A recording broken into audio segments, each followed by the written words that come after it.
The Mating Season by P.G. Wodehouse. Originally published in Great Britain in 1949.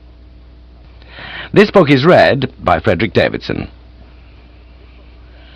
This book is 222 pages long. Chapter 1. While I would not go so far, perhaps, as to describe the heart as actually leaden, I must confess that on the eve of starting to do my bit of time at Deveril Hall, I was definitely short on chirpiness. I shrank from the prospect of being decanted into a household on chummy terms with a thug like my Aunt Agatha, weakened as I already was by having had her son, Thomas, one of our most prominent fiends in human shape, on my hands for 3 days. I mentioned this to Jeeves, and he agreed that the setup could have been juicier. Still, I said, taking a pop, as always, at trying to focus the silver lining, it's flattering, of course. Sir, being the people's choice, Jeeves, having these birds going around chanting, "We want Wooster." Ah, yes, sir, precisely. Most gratifying. But half a jiffy, I'm forgetting that you haven't the foggiest to what all this is about. It so often pans out that way when you begin a story. You whiz off the mark, all pep and ginger, like a mettlesome charger going into its routine, and the next thing you know, the customers are up on their hind legs yelling for footnotes. Let me get into reverse and put you abreast. My Aunt Agatha, the one who chews broken bottles and kills rats with her teeth, arrived suddenly in London from her rural lair with her son Thomas, had instructed me in her authoritative way to put the latter up in my flat for 3 days, while he visited dentists and old Vicks and things preparatory to leaving for his school at Bramley-on-Sea, and that done, to proceed to Deveril Hall, King's Deveril, Hants, the residence of some pals of hers, and lend my services to the village concert. Apparently they wanted to stiffen up the programme with a bit of metropolitan talent, and I had been recommended by the vicar's niece. And that, of course, was that. It was no good telling her that I would prefer not to touch young Toss with a 10-foot pole, and that I disliked taking on blind dates. When Aunt Agatha issues her orders, you fill them. But I was conscious, as I've indicated, of an uneasiness as to the shape of things to come, and it didn't make the outlook any brighter to know that Gussie Fink-Knottle would be among those present at Deveril Hall. When you get trapped in the den of the Secret Nine, you want something a lot better than Gussie to help you keep the upper lip stiff. I mused a bit. I wish I had more data about these people, Jeeves, I said. I'd like on these occasions to know what I'm up against. So far, all I've gathered is that I'm to be the guest of a landed proprietor called Harris, or Hacker, or possibly Hassock. Haddock, sir. Haddock, eh? Yes, sir. The gentleman who is to be your host is a Mr. Esmond Haddock. It's odd, but that name seems to strike a chord, as if I'd heard it before somewhere. Mr. Haddock is the son of the owner of a widely advertised patent remedy known as Haddock's Headache Hokies, sir. Possibly the specific is familiar to you. Oh, of course. I know it well. Not so sensationally good as those pick-me-ups of yours, but nonetheless a sound stand-by on the morning after. So he's one of those Haddocks, is he? Yes, sir. Mr. Esmond Haddock's late father married the late Miss Flora Deveril. Before they were both late, of course. The union was considered something of a mésalliance by the lady's sisters. The Deverils are a very old county family, like so many others in these days, impoverished. I begin to get the scenario.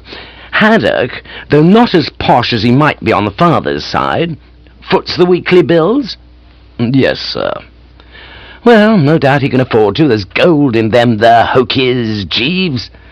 So I should be disposed to imagine, sir. A point struck me, which often does strike me when chewing the fat with this honest fellow, viz., that he seemed to know a hell of a lot about it. I mentioned this, and he explained that it was one of those odd chances that had enabled him to get the inside story. My Uncle Charlie holds the post of butler at the Hall, sir. It is from him that I derive my information. I didn't know you had an Uncle Charlie. Charlie Jeeves? No, sir. Charlie's silversmith. I lit a rather pleased cigarette. Things were beginning to clarify. "Well, this is a bit of a goose. You'll be able to give me all the salient facts, if salient is the word I want. What sort of a joint is this Deveril Hall? Nice place? Gravel soil? Spreading views?" "Yes, sir."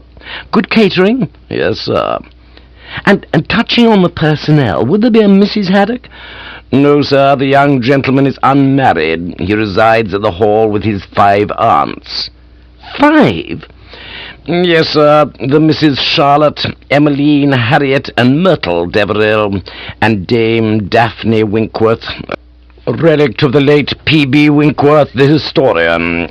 Dame Daphne's daughter, Miss Gertrude Winkworth, as I understand, also in residence." On the cue, 5 aunts. I had given at the knees a trifle, for the thought of being confronted with such a solid gaggle of aunts, even if those of another, was an unnerving one. Reminding myself that in this life it is not aunts that matter, but the courage which one brings to them, I pulled myself together. "I see," I said. "No stint of female society?" "No, sir." "I may find Gussie's company a relief?" "Very possibly, sir." "Such as it is?" "Yes, sir." I wonder, by the way, if you recall this Augustus, on whose activities I have had occasion to touch once or twice before now. Throw the mind back. Goofy to the gills, face like a fish, horn-rimmed spectacles, drank orange juice, collected newts, engaged to England's premier pill, a girl called Madeline Bassett. Ah, you've got him? Fine. "Tell me, Jeeves," I said, "how does Gussie come to be mixed up with these bacteria? Surely a bit of an inscrutable mystery that he, too, should be headed for Deveril Hall?" "No, sir. It was Mr. Fink-Nottle himself who informed me." "You've seen him, then?" "Yes, sir. He called while you were out." "How did he seem?" "Low-spirited, sir." "Like me, he shrinks from the prospect of visiting this ghastly shack." "Yes, sir. He had supposed that Miss Bassett would be accompanying him, but she has altered her arrangements at the last moment and gone to reside at the Larches, Wimbledon Common, with an old school friend who has recently suffered a disappointment in love. It was Miss Bassett's view that she needed cheering up." I was at a loss to comprehend how the society of Madeline Bassett could cheer anyone up, she being from top knot to shoe sole the woman whom God forgot. But I didn't say so. I merely threw out the opinion that this must have made Gussie froth a bit. "Yes, sir.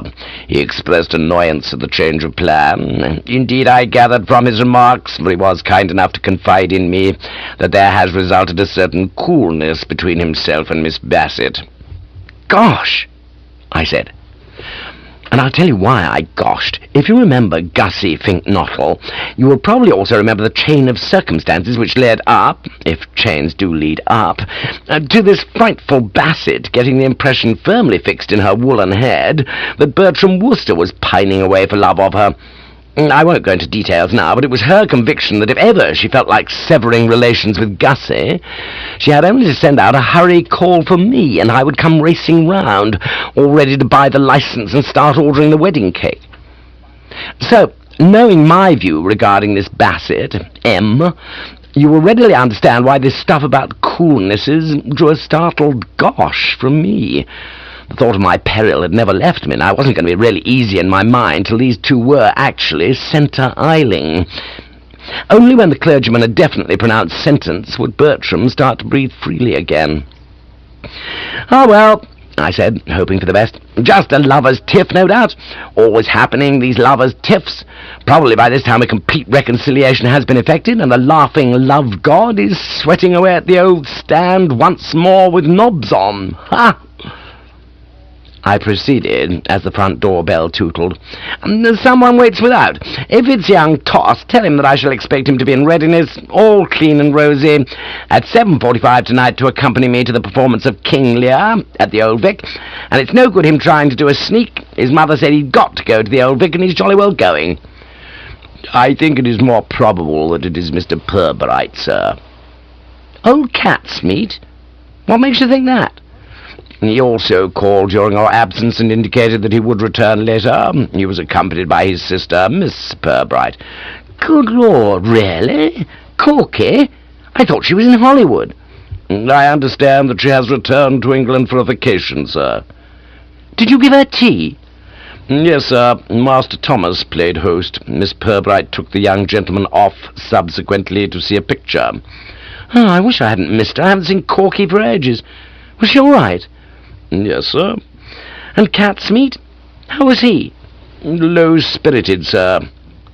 You're mixing him up with Gussie. It was Gussie, if you recall, who was low-spirited. Mr. Pirbright also. There seems to be a lot of low-spiritedness kicking about these days. We live in difficult times, sir. True. Well, bung him in. He oozed out, and a few moments later oozed in again. Mr. Pirbright, he announced. He had called his shots correctly. A glance at the young visitor was enough to tell me that he was low-spirited. Chapter 2. And, mind you, it isn't often that you find the object under advisement in this condition. A singularly fizzy bird, as a rule. In fact, taking him by and large, I should say that of all the rollicking lads at the Drones Club, Claude Catamo Pirbright is perhaps the most rollicking, both on the stage and off. I say on the stage, for it is behind the footlights that he earns his weekly envelope. He comes of a prominent theatrical family. His father was the man who wrote the music of The Blue Lady and other substantial hits which I unfortunately missed, owing to being in the cradle at the time. His mother was Elsie Catamo, who was a star in New York for years, and his sister Corky has been wowing the customers with her oomph and espièglerie, if that's the word I want, since she was about 16. It was almost inevitable, therefore, that looking about him on coming down from Oxford for some walk in life which would ensure the 3 squares a day, and give him time to play a bit of county cricket, he should have selected the sock and buskin. Today he's the fellow managers pick first when they have a society comedy to present and want someone for Freddie, the light-hearted friend of the hero, carrying the second love interest. If at such a show you see a willowy figure come bounding on with a tennis racket, shouting, "Hello, girls," shortly after the kick-off, don't bother to look at the programme, that'll be cat's meat. On such occasions he starts off sprightly and continues sprightly till closing time, and it is the same in private life. There, too, his sprightliness is a byword. Pongo Twistleton and Barmy Phipps, who do each year at the Drones Smoker the Knockabout Pattern Mike Crosstalk Act, of which he's the author and producer, have told me that when rehearsing them in their lines and business, he's more like Groucho Marx than anything human. Yet now, as I say, he was low-spirited. It stuck out a mile. His brow was sicklied o'er with the pale cast of thought, and his air that of a man who, if he had said "Hello, girls," would have said it like someone in a Russian drama announcing that Grandpapa had hanged himself in the barn. I greeted him cordially and said I was sorry I'd been out when he'd come seeking an audience before, especially as he'd had Corky with him. "I should have loved to chat with Corky," I said. "I had no idea she was back in England. Now I'm afraid I've missed her." "No, you haven't." "Yes, I have. I leave tomorrow for a place called Deverill Hall in Hampshire to help at the village concert. It seems that the vicar's niece insisted on having me in the troupe, and what's puzzling me is how this girl of God heard of me. One hadn't supposed one's reputation was so far-flung." "You silly ass, she's Corky." "Corky?" I was stunned. There are few better eggs in existence than Corky Pirbright, with whom I'd been on the matiest of terms since the days when in our formative years we attended the same dancing class. But nothing in her deportment had ever given me the idea that she was related to the clergy. "My Uncle Sidney's the vicar down there. My Aunt's away at Bournemouth. In her absence, Corky is keeping house for him." My God, poor old Sid. She tidied his study, no doubt. "Probably. Straightens his tie?" "I wouldn't be surprised." "And tells him he smokes too much, and every time he gets comfortably settled in an armchair boosts him out of it so that she can smooth the cushions. He must be feeling as if he were living in a book of Revelations. But doesn't she find a vicarage rather slow after Hollywood?" "Not a bit. She loves it. Corky's different from me. I wouldn't be happy out of show business, but she was never really keen on it, though she's been such a success. I don't think she would have gone on the stage at all if it hadn't been for Mother wanting her to so much. Her dream is to marry someone who lives in the country and spend the rest of her life knee-deep in cows and dogs and things. I suppose it's the old Farmer Giles strain in the Purbrights coming out. My grandfather was a farmer. I can just remember him. Yards, whiskers, and always belly-aching about the weather. Messing about in the parish and getting up village concerts is her dish. Any idea what she wants me to give the local yokels? Not the yeoman's wedding song, I trust. No, you're billed to do the pat part in that crosstalk act of mine. This came under the head of tidings of great joy. Too often at these binges the brass hats in charge tell you off to render the yeoman's wedding song, which for some reason always arouses the worst passions of the tough eggs who stand behind the back row. But no rustic standees have ever been known not to eat a knockabout crosstalk act. There is something about the spectacle of Performer A sloshing Performer B over the head with an umbrella, and Performer B prodding Performer A in the midriff with a similar blunt instrument, that seems to speak to their depths. Wearing a green beard and given adequate assistance by my supporting cast, I could confidently anticipate that I should have the clientele rolling in the aisles. Right, fine, splendid. I can now face the future with an uplifted heart. But if she wanted someone for Pat, why didn't she get you, you being a seasoned professional? Oh, I see what must have happened. She offered you the role, and you drew yourself up haughtily, feeling that you were above this amateur stuff. Catsmeat shook the lemon somberly. It wasn't that at all. Nothing would have pleased me more than to have performed at the King's Deverell concert, but the shot wasn't on the board. Those women at the hall hate my insides. Oh, so you've met them? What are they like? Pretty stiffish nymphery, I suspect. No, I haven't met them, but I'm engaged to their niece, Gertrude Winkworth, and the idea of her marrying me gives them the pip. If I showed myself within a mile of Deverell Hall, dogs would be set on me. Talking of dogs, Corky bought one this morning at the Battersea home. God bless her, I said, speaking absently, if my thoughts were concentrated on this romance of his, and I was trying to sort out his little ball of worsted from the mob of aunts and what have you, of whom Jeeves had spoken. Then I got her placed. Gertrude, daughter of Dame Daphne Winkworth, relict of the late P.B. Winkworth, the historian. That's what I came to see you about. Corky's dog? No, this Gertrude business. I need your help. I'll tell you the whole story. On Catsmeat's entry, I had provided him with a hospitable whisky and splash, and of this he had downed up to this point perhaps a couple of sips and a gulp. He now knocked back the residuum, and it seemed to touch the spot, for when it was down the hatch he spoke with animation and fluency. I should like to start by saying, Bertie, that since the first human crawled out of the primeval slime and life began on this planet, nobody has ever loved anybody as I love Gertrude Winkworth.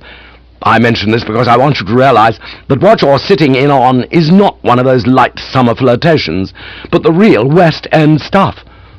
I love her. Well, that's good. Where'd you meet her? At a house in Norfolk. They were doing some amateur theatricals and roped me in to produce. My God, those twilight evenings in the old garden with the birds singing sleepily in the shrubberies and the stars beginning to peep out in the... Righto. Carry on. Oh, she's wonderful, Bertie. Why she loves me, I can't imagine. But she does. Oh, yes, she does. We got engaged and she returned to Deverell Hall to break the news to her mother. And when she did, what do you think happened? Well, of course, he had rather given away the punch of his story at the outset. The parent kicked.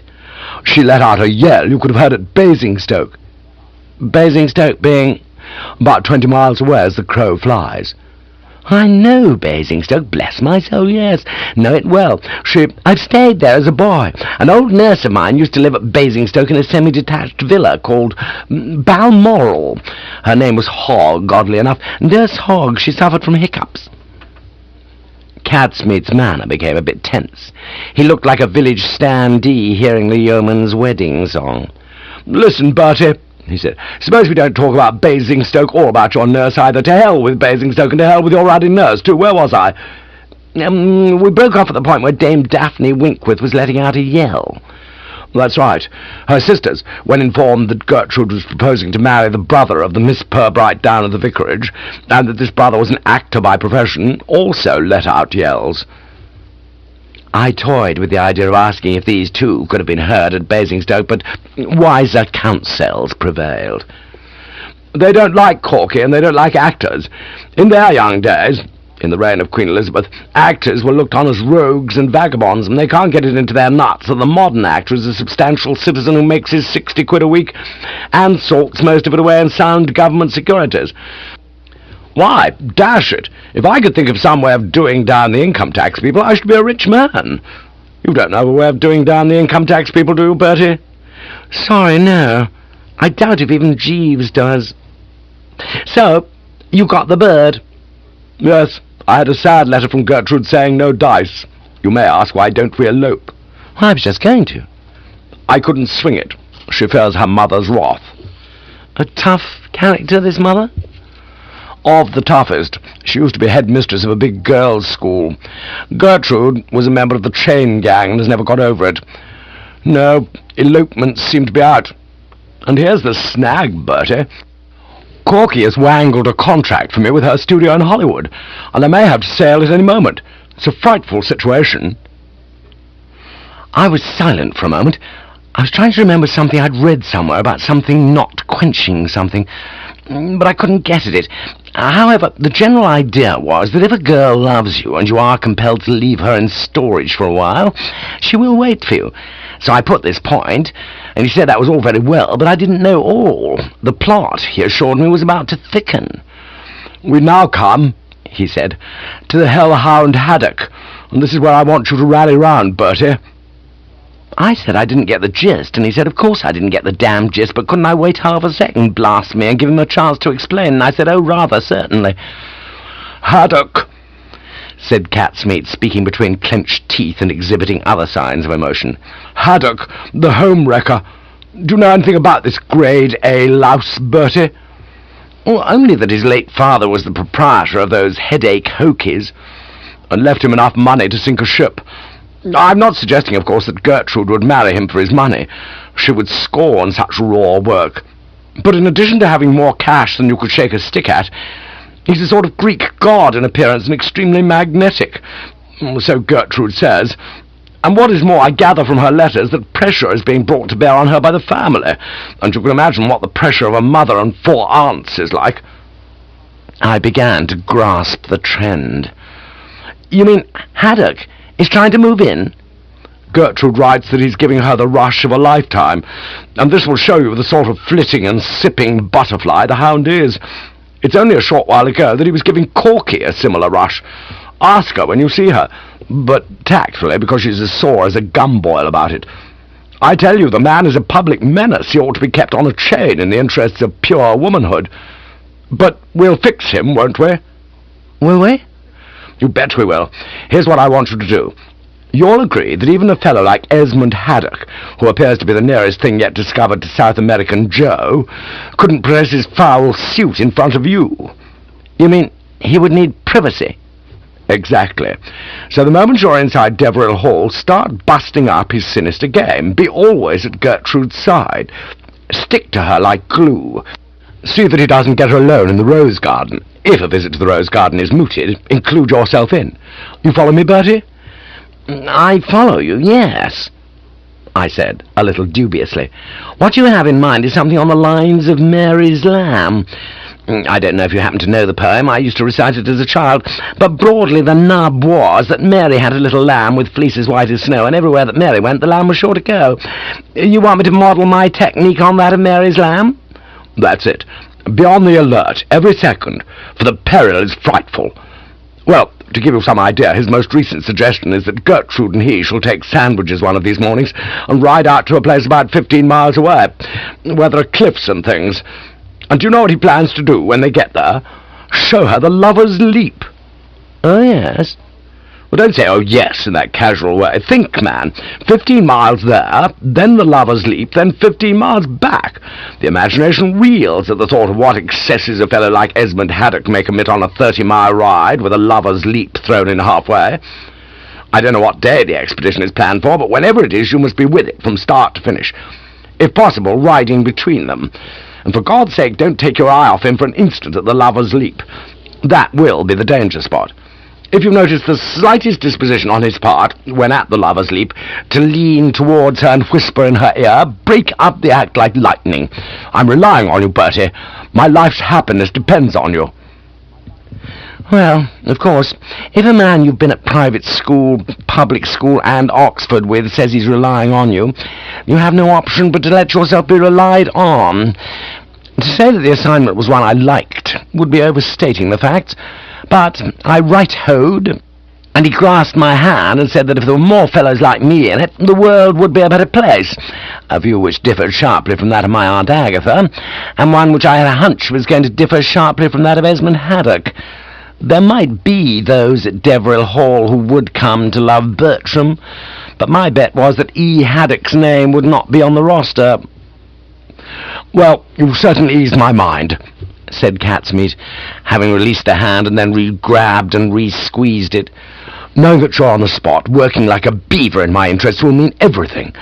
I've been off my feed for some little time now, but I'm going to enjoy my dinner tonight. I only wish there was something I could do for you in return. Oh, there is, I said. A thought had struck me, prompted no doubt by his mention of the word dinner, ever since Jeeves had told me about the coolness which existed between Gussie Fink-Nottle and Madeline Bassett. I'd been more than a bit worried at the thought of Gussie dining by himself that night. I mean, you know how it is when you've had one of those lovers' tiffs, and then go off to a solitary dinner. You start brooding over the girl with the soup, and wonder if it wasn't a mug's game hitching up with her. With the fish, this feeling deepens, and by the time you're through with the poulet rôti au croissant and ordering the coffee, you've probably come definitely to the conclusion that she's a rag and a bone and a hank of hair, and that it would be madness to sign her on as a life partner. What you need on these occasions is entertaining company, so that your dark thoughts may be diverted, and it seemed to me that here was the chance to provide Gussie with some. There is, I said. You know Gussie Fink-Nottle. He's low-spirited, and there are reasons why I'd prefer that he isn't alone tonight brooding. Could you give him a spot of dinner? Catsmeat chewed his lip. I knew what was passing in his mind. He was thinking, as others have thought, that the first essential for an enjoyable dinner party is for Gussie not to be at it.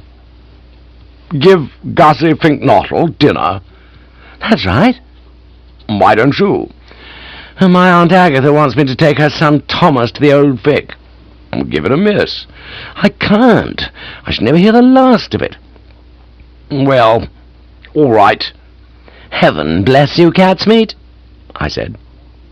So Gussie was off my mind. It was with a light heart that I retired to rest that night. I little knew, as the expression is, what the morrow was to bring forth. Chapter 3. Though, as a matter of fact, in its early stages the morrow brought forth some pretty good stuff. As generally happens on these occasions when you're going to cop it in a quiet evenfall, the day started extremely well. Knowing that at 2:53 I was to shoot young Toss off to his seaside borstal, I breakfasted with a song on my lips, and at lunch, I recall, I was in equally excellent fettle. I took Toss to Victoria, bunged him into his train, slipped him a quid and stood waving a cousinly hand till he was out of sight. Then, after looking in at Queen's Club for a game or two of rackets, I went back to the flat, still chirpy. Up till then, everything had been fine. As I put hat on hat peg and umbrella in umbrella stand, I was thinking that if God wasn't in his heaven and all right with the world, these conditions prevailed as near as made no matter. Not the suspicion of an inkling, if you see what I mean, that round the corner lurked the bitter awakening, stuffed eel skin in hand, waiting to soak me on the occiput. The first thing to which my attention was drawn on crossing the threshold was that there seemed to be a lot more noise going on than was suitable in a gentleman's home. Through the closed door of the sitting-room, the ear detected the sound of a female voice raised, in what appeared to be cries of encouragement, and mingled with this female voice, a loud barking, as of hounds on the trail. It was as though my boudoir had been selected by the management of the Quorn or the Pytchley as the site for their most recent meet, and my first instinct, as that of any householder would have been, was to look into this. Nobody can call Bertram Wooster a fussy man, but there are moments when he feels he has to take a firm stand. I opened the door, accordingly, and was immediately knocked base over apex by some solid body with a tongue like an ant-eater's. This tongue it proceeded to pass enthusiastically over my upper slopes, and, the mists clearing away, I perceived that what I was tangled up with was a shaggy dog of mixed parentage. And standing beside us, looking down like a mother watching the gambols of her firstborn, was Catsmeat's sister, Corky.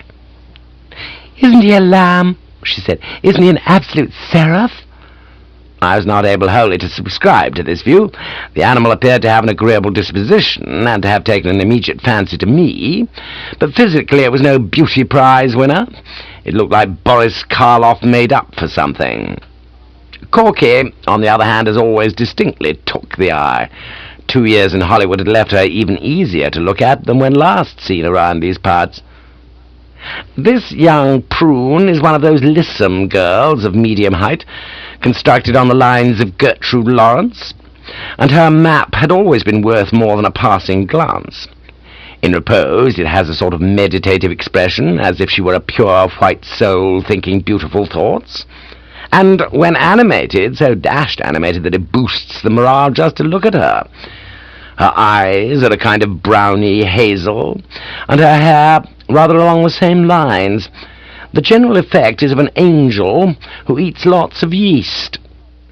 In fine, if you were called upon to pick something to be cast on a desert island with, Hedy Lamarr might be your first choice, but Corky Pirbright would inevitably come high up in the list of honourable mentions. "His name's Sam Goldwyn," she proceeded, hauling the animal off the prostrate form. "I bought him at the Battersea Home." I rose and dried the face. "Yes, so Catsmeat told me." "Oh, you've seen Catsmeat? Good." At this point she seemed to become aware that we'd skipped the customary pippings, for she took time out to say how nice it was to see me again after all this time. I said how nice it was to see her again after all this time, and she asked me how I was, and I said I was fine. I asked her how she was, and she said she was fine. She inquired if I was still as big a chump as ever, and I satisfied her curiosity on this point. "I looked in yesterday hoping to see you," she said, "but you were out." "Yes, Jeeves told me. A small boy with red hair entertained me. He said he was your cousin." "My Aunt Agatha's son, and, oddly enough, the apple of her eye." "Why, oddly enough?" "He's the king of the underworld. They call him the Shadow." "I liked him. I gave him 50 of my autographs. He's going to sell them to the boys at his school and expects to get 6pence apiece. He's long admired me on the screen, and we hit it off together like a couple of yes-men. Catsmeat didn't seem to take to him so much." "He once put a drawing pin on Catsmeat's chair." "Ah, that would account for the imperfect sympathy. Talking of Catsmeat, did he give you the pattern Mike script?" "Yes, I've got it. I was studying it in bed last night." "Good. It was sporting of you to rally round." I didn't tell her that my rallying round had been primarily due to force majeure on the part of an aunt who brooks, if that's the word, no back chat. Instead, I asked who was to be my partner in the merry mélange of fun and topicality, sustaining the minor but exacting role of Mike, and she said an artiste of the name of Dobbs. "Police Constable Dobbs, the local Rosa. And in this connection, Bertie, there is one thing I want to impress upon you with all the emphasis at my disposal. When socking Constable Dobbs with your umbrella at the points where the script calls for it, don't pull your punches. Let the blighter have it with every ounce of wrist and muscle. I want to see him come off that stage a mass of contusions." It seemed to me, for I am pretty quick, that she had it in for this Dobbs. I said so, and she concurred, a quick frown marring the alabaster purity of her brow. "I have. I'm devoted to my poor old Uncle Sidney, and this uncouth bluebottle is a thorn in his flesh. He's the village atheist." Oh, really? An atheist, is he? I never went in for that sort of thing much myself. In fact, at my private school I once won a prize for scripture knowledge. He annoys Uncle Sidney by popping out at him from side streets and making offensive cracks about Jonah and the whale. This cross-talk act has been sent from heaven. In ordinary life, you get so few opportunities of socking cops with umbrellas, and if ever a cop needed the treatment, it is Ernest Dobbs. When he isn't smirching Jonah and the whale with his low sneers, he's asking Uncle Sidney where Cain got his wife. You can't say that sort of thing is pleasant for a sensitive vicar. So hew to the line, my poppet, and let the chips fall where they may. She'd stirred the Wooster blood and aroused the Wooster chivalry. I assured her that by the time they struck up God Save the King in the old village hall, Constable Dobbs would know he'd been in a fight, and she thanked me prettily. I can see you're going to be good, Bertie, and I don't mind telling you your public is expecting big things. For days the whole village has been talking of nothing else but the coming visit of Bertram Wooster, the great London comic. You will be the high spot of the programme, and goodness knows it can do with a high spot or two. Who are the performers? Just the scourings of the neighbourhood. And Esmond Haddock. He's singing a song. The way she spoke that name, with a sort of frigid distaste, as if it soiled her lips, told me that Catsmeat had not erred in saying that she was as sore as a gum boil about E. Haddock's in-and-out running. Remembering that he had warned me to approach the subject tactfully, I picked my words with care. Ah, yes, Esmond Haddock. Catsmeat was telling me about Esmond Haddock. What did he tell you? Oh, this and that. Featuring me? Yes, to a certain extent featuring you. What did he say? Well, he seemed to hint, unless I misunderstood him, that the above Haddock hadn't, as it were, done right by our Nell. According to Catsmeat, you and this modern Casanova were at one time holding hands, but after flitting and sipping for a while, he cast you aside like a worn-out glove and attached himself to Gertrude Winkworth. Quite incorrect, probably. I expect he got the whole story muddled up. She came clean. I suppose a girl who's been going about for some weeks as sore as a gum boil, and with a heart cracked in two places, gets to feel that maidenly pride is all very well, but that what eases the soul is confession. And, of course, making me her confidant was not like spilling the inside stuff to a stranger. No doubt the thought crossed her mind that we had attended the same dancing class, and it may be that a vision of the child Wooster in a little Lord Fauntleroy suit and pimples rose before her eyes. No, he didn't get the story muddled up. We were holding hands. But Esmond didn't cast me aside like a worn-out glove. I cast him aside like a worn-out glove.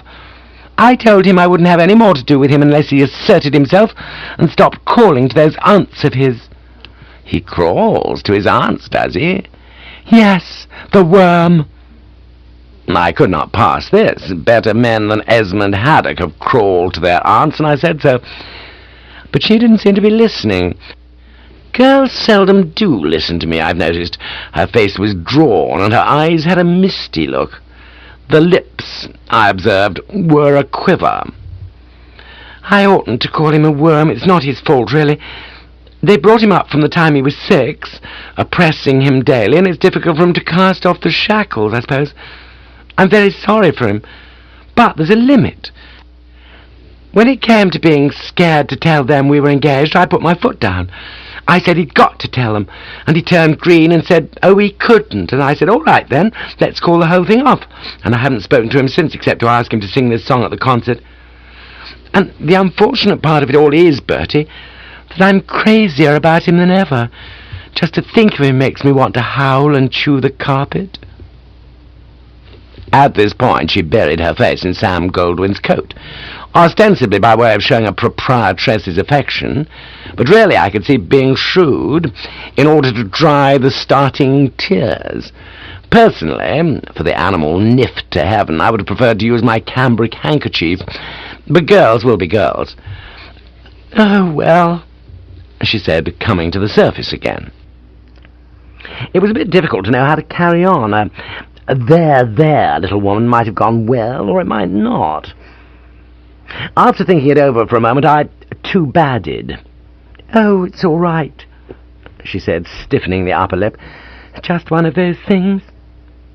When do you go down to Deveril?" Well, this evening. "How do you feel about it?" Well, not too good. A certain coolness in the feet. I'm never at my best in the society of aunts, and, according to Jeeves, they assemble in gangs at Deveril Hall. There are 5 of them, he says. "That's right." It's a lot. 5 too many. I don't think you'll like them, Bertie. One's deaf, one's dotty, and they're all bitches. You use strong words, child. Only because I can't think of any stronger. They're awful. They've lived all their lives at that mouldering old hall, and they're like something out of a 3-volume novel. They judge everybody by the county standard. If you aren't county, you don't exist.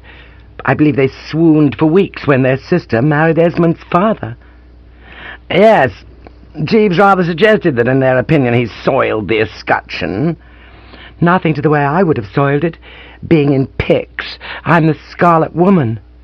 I've often wondered about that Scarlet Woman. Was she scarlet all over, or was it just that her face was red? However, that is not germane to the issue. So, that's how it is it? That's how it is. I was rather glad that at this juncture the hound, Sam Goldwyn, made another of his sudden dives at my abdomen with the slogan, "Back to Bertram," on his lips, for it enabled me to bridge over an emotional moment. I was considerably concerned.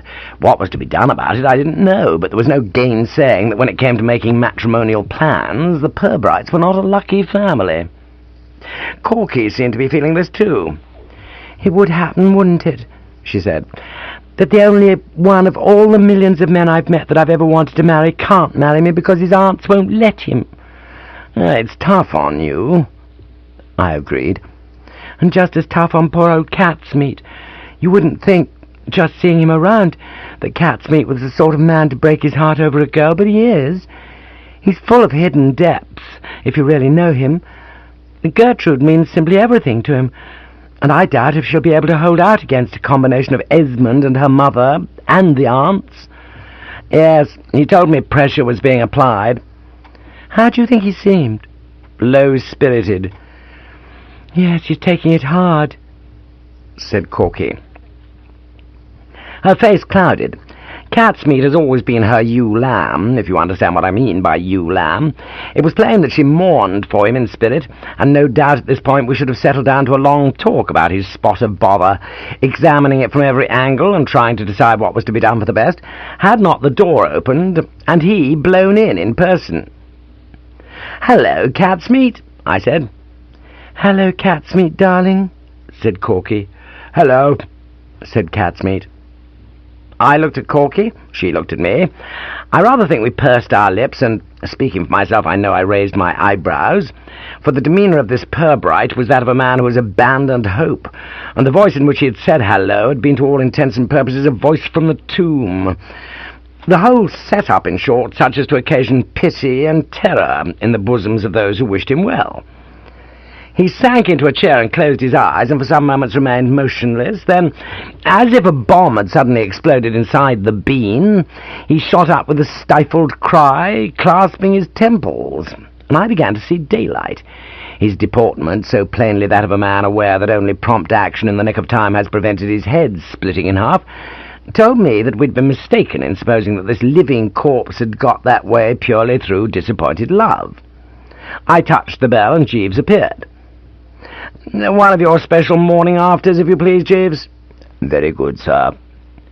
He shimmered out, and I subjected Catsmeat to a keen glance.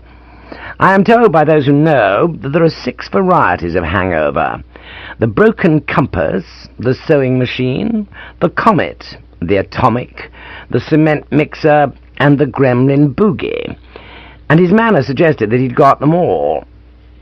"So, you were lathered last night," I said. "I was perhaps a mite polluted," he admitted. "Jeeves has gone for one of his revivers." "Thank you, Bertie. Thank you," said Catsmeat in a low, soft voice, and closed his eyes again. His intention, obviously, was to restore his tissues with a short nap, and personally I would have left him alone and let him go to it. But Corky was of sterner stuff. She took his head in both hands and shook it, causing him to shoot ceiling-wards, this time with a cry so little stifled that it rang through the room like the death rattle of 100 expiring hyenas. The natural consequence was that Sam Goldwyn began splitting the welkin, and, with the view of taking him off the air, I steered him to the door and bunged him out. I returned to find Corky ticking cat's meat off in no uncertain manner. "You promised me faithfully you wouldn't get pie-eyed, you poor fish," she was saying with sisterly vehemence. "What price the word of the Purbrights?" "That's all right. What price the word of the Purbrights?"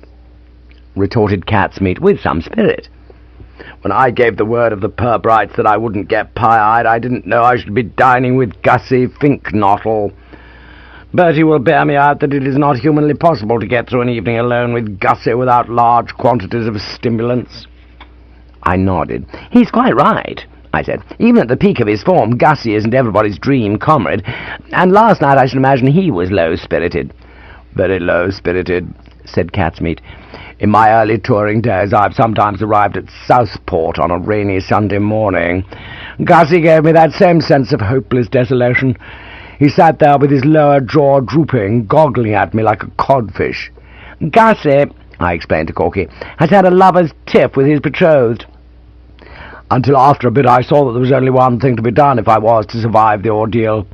I told the waiter to bring a Magnum and leave it at my elbow. After that, things seemed to get better." "Gussie, of course, drank orange juice?" "Throughout," said Catsmeat, with a slight shudder. I could see that even though he'd made this manly, straightforward statement, Corky was still threatening to do the heavy sister and heap reproaches on a man who was in no condition to receive them, for even the best of women cannot refrain from saying their say the morning after. So I hastened to continue the conversation on a neutral note. "Where did you dine?"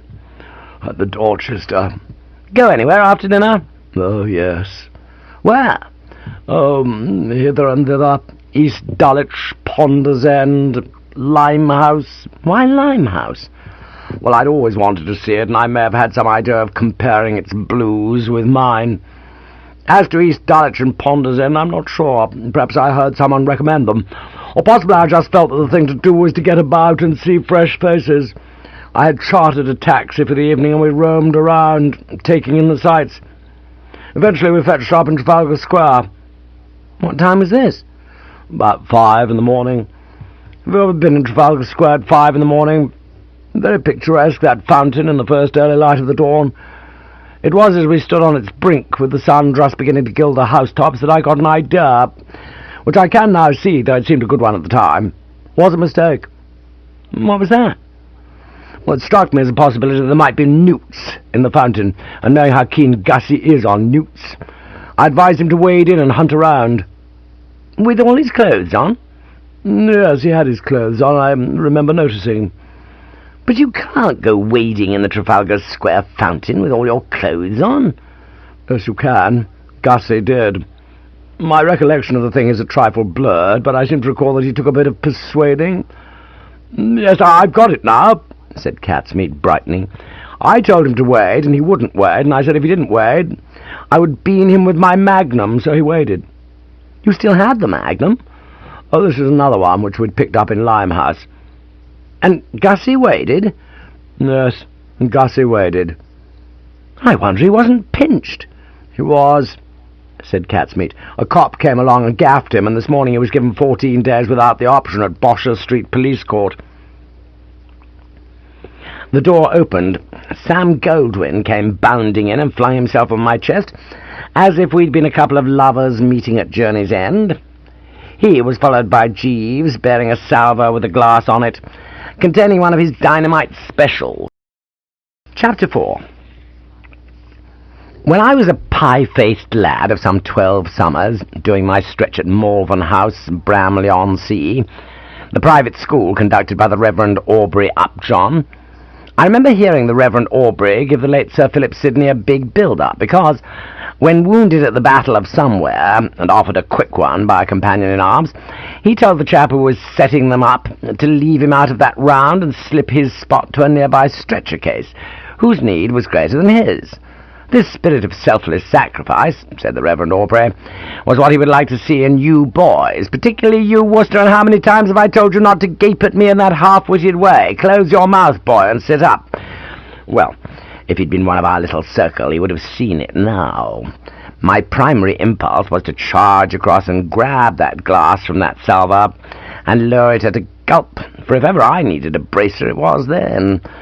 But I stayed my hand. Even in that dreadful moment, I was able to tell myself that cat's meat's need was greater than mine. I stood back, shimmying in every limb, and he got the juice and drained it, and after going through the motions of a man struck by lightning, always the immediate reaction to these pick-me-ups of Jeeves's, said, "Oh," and looked a lot better. I passed a fevered hand across the brow. "Jeeves." "Sir." "Do you know what?" "No, sir." "Gussie Fink-Nottle is in stir." "Indeed, sir." I passed another hand across the brow, and the blood pressure rose several notches. I ought, I suppose, to have got it into my nut by this time that no news item, however front page, is going to make Jeeves roll his eyes and leap about, but that "indeed, sir" stuff of his never fails to get the Wooster goat. "Don't say indeed, sir," I repeat. Wading in the Trafalgar Square fountain at 5 Ac Emma this morning, Augustus Fink-Nottle was apprehended by the police and is in the coop for 14 days, and he's due at Deveril Hall this evening. Catsmeat, who had closed his eyes, opened them for a moment. "Shall I tell you something?" he said. "He won't be there." He reclosed the eyes, and I passed a third hand across the brow. "You see the ghastly position, Jeeves. What is Miss Bassett going to say? What will her attitude be when she learns the facts? She opens tomorrow's paper, she sees that Love's name in headlines in the police court section." "No, she doesn't," said Catsmeat, "because Gussie, showing uninspected intelligence, gave his name as Alfred Duff Cooper." "Well, what's going to happen when he doesn't turn up at the hall?" "Yes, there's that," said Catsmeat, and fell into a refreshing sleep. "I'll tell you what Miss Bassett is going to say. She's going to say, 'Jeeves!'" "Sir?" "You are letting your attention wander." "I beg your pardon, sir. I was observing the dog. If you'll notice, sir, he has commenced to eat the sofa cushion." "Never mind about the dog." "I think it would be advisable to remove the little fellow to the kitchen, sir," he said with respectful firmness. Jeeves is a great stickler for having things just right. "I will return as soon as he has safely committed." He withdrew, complete with dog, and Corky caught the speaker's eye. For some moments she had been hovering on the outskirts with the air of one not completely abreast of the continuity. "But, Bertie," she said, "why all the excitement and agony? I could understand this Mr. Fink-Nottle being a little upset. But why are you skipping like the high hills?" I was glad that Jeeves had temporarily absented himself from the conference table, as it would have been impossible for me to unbosom myself freely about Madeline Bassett in his presence. Naturally, he knows all the circumstances in Ray the Bassett, and I know he knows them, but we do not discuss her. To do so would be bandying a woman's name. The Woosters do not bandy a woman's name, nor, for the matter of that, do the Jeeveses. "Hasn't Catsmeat told you about me and Madeline Bassett?" "Not a word." "Well, I'll tell you why I'm skipping like the high hills," I said, and proceeded to do so. The Bassett-Wooster imbroglio, or mix-up, will, of course, be old stuff to those of my public who were hanging on my lips when I told of it before, but there are always new members coming along. For the benefit of these new members, I will give a brief, of the facts. The thing started at Brinkley Court, my Aunt Dahlia's place in Worcestershire, when Gussie and I and this blighted Bassett were putting in a spell there during the previous summer.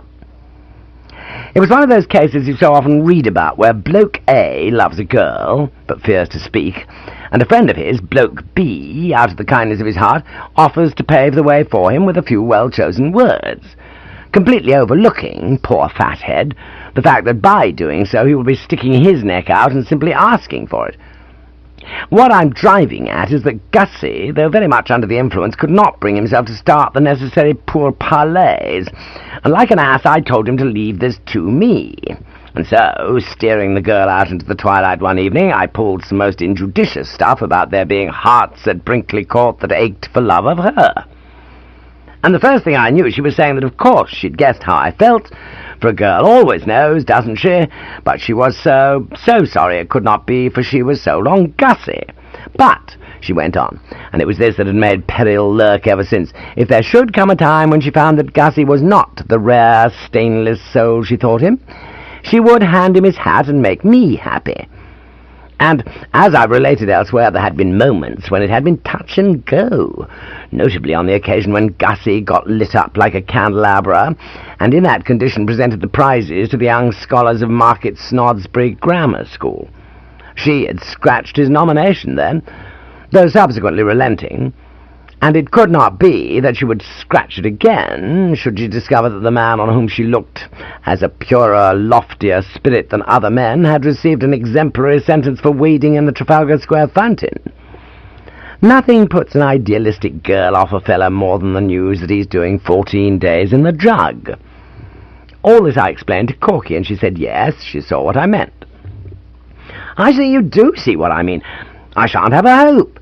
Let Madeline Bassett become hep to what has occurred, and there can be but one result. Gussie will get the bum's rush, and the bowed figure you will see shambling down the aisle at her side, while the customers reach for their hats and the organ plays The Voice That Breathed o'er Eden, will be that of Bertram Wilberforce Wooster. I didn't know your name was Wilberforce. I explained that except in moments of great emotion one hushed it up. But, Bertie, I can't understand why you don't want to shamble down aisles at her side. I've seen a photograph of her at the Hall, and she's a pippin.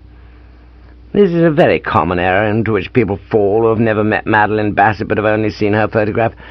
As far as the outer crust is concerned, there is little, I fully realize, to cavil at in this preeminent bit of bad news. The eyes are large and lustrous, the features delicately moulded, the hair, nose, teeth, and ears well up to, if not above, the average standard. Judge her by the photograph alone, and you have something that would be widely accepted as a pin-up girl. But there is a catch, and a very serious catch. You ask me why I do not wish to shamble down aisles at her side, I said. I will tell you. It is because, though externally, as you say, a pippin, she is the sloppiest, mushiest, sentimentalist young gaud-elpers who ever thought the stars were God's daisy-chain, and that every time a fairy hiccups a wee baby is born, she is squashy and soupy. Her favourite reading is Christopher Robin and Winnie the Pooh. I can perhaps best sum it up by saying that she is the ideal mate for Gussie Fink Nottle. I've never met Mr. Fink Nottle. Well, ask the man who has. She stood pondering. It was plain that she appreciated the gravity of the situation. Then you think that if she finds out you will be in for it? Definitely and indubitably. I shall have no option but to take the rap. If a girl thinks you love her and comes and says she's returning her betrothed to store and is now prepared to sign up with you, what can you do except marry her? One must be civil. Yes, I see. Difficult. But how are you going to keep her from finding out? When she hears that Mr. Fink Nottle hasn't arrived at the Hall, she's bound to make inquiries. And those inquiries, once made, must infallibly lead her to the awful truth. Exactly. But there is always Jeeves. You think he'll be able to fix things? He never fails. He wears a number 14 hat, eats tons of fish, and moves in a mysterious way his wonders to perform. See, here he comes, looking as intelligent as Dammit. Well, Jeeves, have you speared a solution? Yes, sir, but... You see, I said to Corky. I paused, knitting the brow a bit. Did I hear you use the word but? Jeeves? Why but?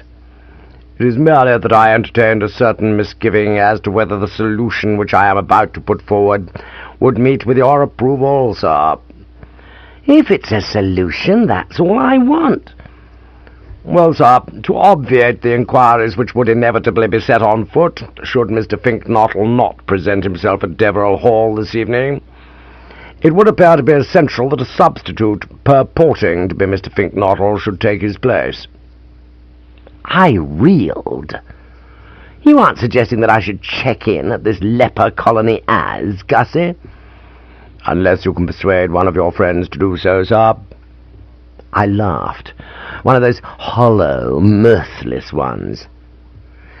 You can't go about London asking people to pretend to be Gussie Finknottle. Well, at least you can, I suppose, but what a hell of a life. Besides, there isn't time to... I paused. "Cat's meat," I cried. Cat's meat opened his eyes. "Hello there," he seeming much refreshed. "How's it coming?" "It's come. Jeeves has found the way." "I thought he would. What does he suggest?" "He thinks..." "What was it, Jeeves?" "To obviate the inquiries which would inevitably be set on foot, should Mr. Finknottle not present himself at Deverell Hall this evening..." "Follow this closely, Cat's meat." "It would appear to be essential that a substitute purporting to be Mr. Finknottle should take his place." Cat's meat nodded and said he considered that very sound. "You mean Bertie, of course?" I massaged his coat sleeve tenderly. "We thought of you," I said. "Me?" "Yes." "You want me to say I'm Gussie Finknottle?" "That's right." "No," said Catsmeat. "1,000 times no. What a revolting idea!" The shuddering horror with which he spoke made me realize how deeply his experiences of the previous night must have affected him. And mind you, I could understand his attitude. Gussie is a fellow you can take or leave alone, and anyone having him as a constant companion from 8 at night till 5 on the following morning might well become a bit allergic to him. I began to see that a good deal of silver-tongued eloquence would be needed in order to obtain service and cooperation from C.C. Pirbright. "It would enable you to be beneath the same roof as Gertrude Winkworth," I urged. "Yes," said Corky. "You would be at your Gertrude's side." "Even to be at my Gertrude's side," said Catsmeat firmly, "I won't have people going about thinking I'm Gussie Finknottle. Besides, I couldn't get away with it. I shouldn't be even adequate in the role. I'm much too obviously a man of intelligence and brains and gifts and all that sort of thing. And Gussie must have been widely publicised as the fat-headedest ass in creation. After 5 minutes' conversation with me, the old folks would penetrate the deception like a dose of salts. No, what you want if you are putting an understudy for Gussie Finknottle is someone like Gussie Finknottle, so that the eye is deceived. You get the part, Bertie." A cry escaped me. "You don't think I'm like Gussie?" "You might be twins." "I still think you're a chump, Catsmeat," said Corky. "If you were at Deverell Hall, you could protect Gertrude from Esmond Haddock's advances." "Bertie's attending to that. I agree that I would much enjoy a brief visit to Deverell Hall, and if only there were some other way. But I won't say I'm Gussie Finknottle." I bowed to the Inev. "Right-ho," I said with one of those sighs. "In all human affairs there's got to be a goat or patsy doing the dirty work, and in the present crisis I see it's got to be me. It generally happens that way. Whenever there is a job to be taken on of a kind calculated to make humanity shudder, the cry goes up, 'Let Wooster do it!' I'm not complaining, I'm just mentioning it." "Very well, no need to argue. I'll be Gussie." Smiling, the boy fell dead. "That's the way I like to hear you talk," said Catsmeat. "On the way down, be thinking out your business." "What do you mean, my business?" "Well, for instance, would it or would it not be a good move to kiss Gussie's girl's godmother when you meet? Those are the little points you'll have to give thought to. And now, Bertie, if you don't mind, I'll be pushing along to your bedroom and taking a short nap. Too many interruptions in here, and sleep is what I must have if I am to face the world again. What was it I heard you call sleep the other day, Jeeves?" "Tired nature's sweet restorer, sir." "That was it. And you said a mouthful." He crawled off, and Corky said she would have to be going too. 100 things to attend to. "Well, it all looks pretty smooth now, thanks to your quick thinking, Jeeves," she said. "The only nuisance is that there will be disappointment in the village when they hear they're going to get a road company number 4 Finknottle as pat, and not the celebrated Bertram Wooster. I rather played you up, Bertie, in the advance billing and publicity. Still, it can't be helped. Goodbye. We shall meet at Filey Pie. Goodbye, Jeeves. Goodbye, miss. Here, half a second, I said. You're forgetting your dog. She paused at the door. Oh, I had been meaning to tell you about that, Bertie. I want you to take him to the hall with you for a day or two so as to give me time to prepare Uncle Sid in his mind. He's not too keen on dogs, and Sam will have to be broken to him gently. I put in an instant nolli prosequi. I am not going to appear at the hall with a dog like that. It would ruin my prestige. Mr. Fink-Nottle's prestige, you mean? And I don't suppose he has any. As Catsmead said, they've been told all about him, and will probably be relieved that you aren't rolling in with half a dozen bowls of newts. Well, goodbye again. Hey! I yipped, but she'd gone. I turned to Jeeves. So, Jeeves? Yes, sir. What do you mean, yes, sir? I was endeavouring to convey my appreciation of the fact that your position is, in many respects, somewhat difficult, sir. But I wonder if I might call your attention to an observation of the Emperor Marcus Aurelius. He said, "Does aught befall you? It is good. It is part of the destiny of the universe ordained for you from the beginning. All that befalls you is part of the great web." I breathed a bit stertorously. He said that, did he? Yes, sir. Well, you can tell him from me he's an ass. Are my things packed? Yes, sir. The two-seater is at the door? Yes, sir. Then lead me to it, Jeeves. If I'm to get to this Lazar house before midnight, I'd better be starting. Chapter 5. Well, I did get there before midnight, of course, but I was dashed late all the same, as might have been expected on a day like this. The two-seater, usually as reliable as an Arab steed, developed some sort of pox or sickness halfway through the journey, with the result that the time schedule was shot to pieces, and it was getting on for 8 when I turned in at the main gates. A quick burst up the drive enabled me to punch the front doorbell at about 22. I remember once when he and I arrived at a country house where the going threatened to be sticky, Jeeves, as we alighted, murmured in my ear the words, "Child Roland to the Dark Tower came, sir," and at the time I could make nothing of the crack. Subsequent inquiry, however, revealed that this Roland was one of those knights of the Middle Ages who spent their time wandering to and fro, and that on fetching up one evening at a dump known as the Dark Tower, he had scratched the chin a bit dubiously, not liking the look of things. It was the same with me now. I admired Deveril Hall. I could appreciate that it was a fine old pile, with battlements and all the fixings, and if the Deveril who built it had been with me at the moment, I would have slapped him on the back and said, "Nice work, Deveril." But I quailed at the thought of what lay within. Behind that massive front door lurked 5 aunts of early Victorian vintage, and an Esmond Haddock who, when he got on to the fact that I was proposing to pull a Mary's lamb on him, was quite likely to forget the obligations of a host and break my neck. Considerations like these prevent one feasting the eye on Tudor architecture with genuine enjoyment, and take from 50 to 60% of the entertainment value of spreading lawns and gay flower beds. The door opened, revealing some 16 stone of butler. "Good evening, sir," said this substantial specimen. "Mr. Wooster." "Fink-Nottle," I said hastily to correct this impression. As a matter of fact, it was all I could do to speak at all, for the sudden impact of Charlie Silversmith had removed the breath almost totally. He took me right back to the days when I was starting out as a flaneur and man about town, and used to tremble beneath butlers' eyes, and generally feel very young and bulbous. Older now, and tougher, I am able to take most of these fauna in my stride. When they open front doors to me, I shoot my cuffs nonchalantly. "Aha, there, butler," I say. "How's tricks?" But Jeeves's Uncle Charlie was something special. He looked like one of those steel engravings of 19th century statesmen. He had a large, bald head and pale, protruding gooseberry eyes.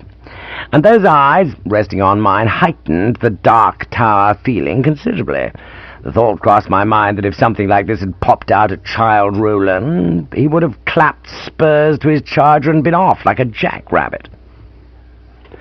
Sam Goldwyn, attached by a stout cord to the windscreen, seemed to be thinking along much the same lines, for after one startled glance at Uncle Charlie, he had thrown his head back and was now uttering a series of agitated howls.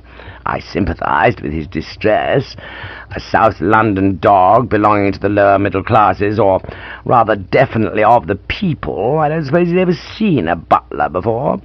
And it was a dashed shame that he should have drawn something like Uncle Charlie, first crack out of the box. With an apologetic jerk of the thumb, I directed the latter's attention to him. "A dog," I said, this seeming about as good a way as any other of effecting the introductions, and Uncle Charlie gave him an austere look, as if he'd found him using a fish fork for the entree. "I will have the animal removed to the stables, sir," he said coldly, and I said, "Oh, thanks, that would be fine." "And now," I said, "I'd better be nipping along and dressing, what? I don't want to be late for dinner." "Dinner has already commenced, sir. We dine at 7:30 punctually.